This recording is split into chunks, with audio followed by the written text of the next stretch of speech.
আমি অ্যাডভোকেট সাকিব রহমান, আমি শহীদ কর্নেল কুদরত ইলাহী সন্তান।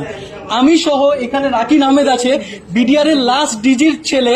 আমরা আইন পড়েছি একমাত্র একটা কারণেই, যে আমাদের বাবার বিচার আমরা চাই এবং আমাদের বাবার বিচার করে ছাড়বো।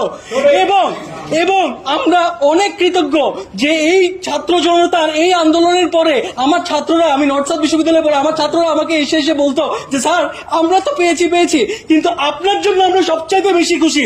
এবং এই সরকার যখন কিনা তদন্ত কমিশনটা করে নাই, তারপরে বোঝা গিয়েছে যে জনগণ কতটা তার মনে প্রাণে এই বিডিআর পিলখানা হত্যাকাণ্ডকে ধারণ করে। এই কারণে আমরা আজকে অভিযোগ দায় করছি এবং আমরা আশাবাদী যে আমরা এর সঠিক বিচার পাবো। আমি রাকিন আহমেদ ভুইয়া, আমি শহীদ জেনারেল শাকিল আহমেদের ছেলে, শহীদ নাজনীন আহমেদের ছেলে। পিলখানা হত্যাকাণ্ড যে পরিমাণ ষড়যন্ত্র